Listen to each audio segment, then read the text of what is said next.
ఎందుకంటే దీనివల్ల ఈ ప్రభుత్వానికి కానీ ఎలాంటి నష్టం అయితే ఉండదు సార్. ఎందుకంటే ఇప్పుడు మాకు ఇచ్చేటటువంటి మా దగ్గర 10% కట్ అవుతుంది, గవర్నమెంట్ కూడా 10% కలపాలి. ఇవి రెండు కూడా గవర్నమెంట్ దగ్గర ఉంటాయి కాబట్టి ఎలాంటి నష్టం లేదు. ఇది తక్షణమే సిపిఎస్ని రద్దు చేసి అందరి మన్ననలు పొంది మా యొక్క మద్దతు పూర్తి మద్దతును మా యొక్క మద్దతుని అంటే మేము మనస్ఫూర్తి మేమేమో గొంతమ్మ కోరికలు ఎక్కడ కూడా అడగట్లేదు. మేము ఉన్న విషయాన్ని ఇస్తానన్నవి మాత్రం అడుగుతున్నాము. మేము దీనికి న్యాయమైనటువంటి కోరికలు మాత్రమే కోరుతున్నాం. గొంతమ్మ కోరికలు ఏది కోరడం లేదు. ఎందుకంటే ఇది అన్నిటికంటే తీవ్రమైనటువంటి సమస్య. దీన్ని ఖచ్చితంగా ప్రభుత్వం దృష్టి సారించి ఖచ్చితంగా చేస్తుందని మేమైతే ఆశిస్తున్నాం.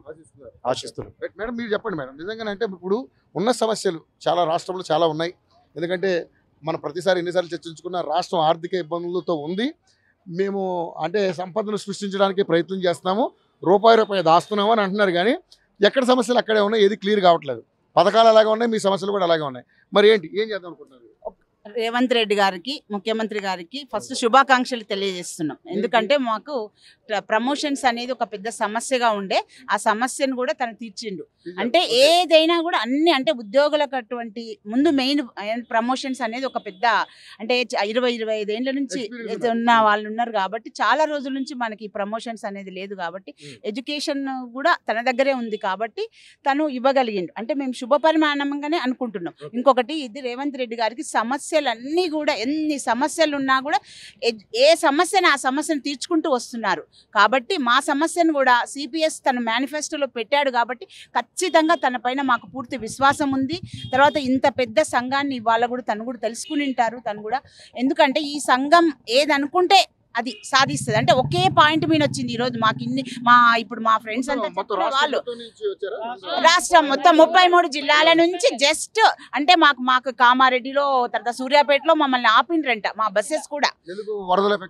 వరదల ఎఫెక్ట్ ఒకటి ఉండొచ్చు, తర్వాత ఈ జనాలను ఎక్కువగా తోలించడం మేమెంతో ధర్నాను భగ్నం చేయడం అని అనుకోవటం లేదు కానీ మొత్తం తను ఆపిండు కొంచెం అని తెలిసింది. కానీ ఏంటంటే ఈ విషయం పైన మాకు ఫుల్ క్లారిటీ ఉంది. గవర్నమెంట్కు మేము ఎట్లా సపోర్ట్ చేస్తామో తను కూడా మాకు ఈ సిపిఎస్ రద్దు గురించి కూడా తను చాలా ముఖ్యంగా ఆలోచన చేసి రేపు చర్చలు ఉన్నాయట, జేఏసీ చర్చలు కూడా. ఆ చర్చల్లో కూడా మాకు శుభపరిణామం ఉంటుందని విశ్వాసం ఉందని మాకు పూర్తిగా ఈ గవర్నమెంట్ పైన చాలా పూర్తి విశ్వాసం ఉంది.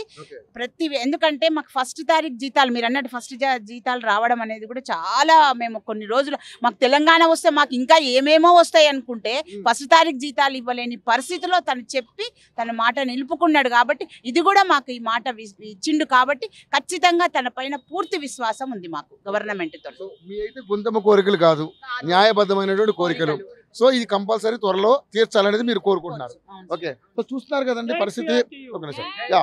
ఏదేమైనప్పుడు కూడా వీళ్ళు ఒక స్లోగన్ పెట్టుకున్నారు, సిపిఎస్ అంతం, ఆ పిఆర్టీయు పంతం అంటూ. ఎందుకంటే సిపిఎస్ అనే ఒక మహమ్మారి భూతాన్ని తరిమి కొట్టాలి, ఓపీఎస్ని వాళ్ళు దాన్ని సాధించాలంటూ కూడా రాష్ట్ర వ్యాప్తంగా మొత్తం ఉన్నటువంటి 33 జిల్లాల నుంచి కూడా అందరూ కూడా టీచర్స్ అందరూ కూడా వచ్చి ఈరోజు మహాధర్నా కార్యక్రమం చేపట్టారు. సరే, అడ్డుకునే వాళ్ళు అడ్డుకునే ప్రయత్నాలు చేసినప్పటికీ కూడా వీళ్ళ ధర్నాను చాలా విజయవంతంగా కంప్లీట్ చేసుకున్నారు.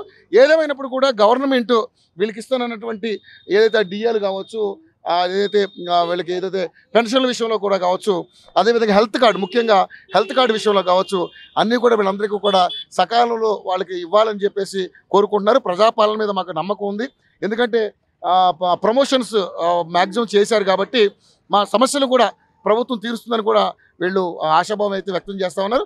ఒకవేళ వాళ్ళు గవర్నమెంట్ సత్వరమే స్పందించకపోతే ఈ ధర్నాన్ని ఉధృతం చేస్తామంటూ కూడా మాట్లాడుతూ భవిష్యత్ కార్యాలను కూడా శరణ కూడా ప్రకటించే అవకాశం ఉందంటూ కూడా మాట్లాడుతూ ఉన్నారు.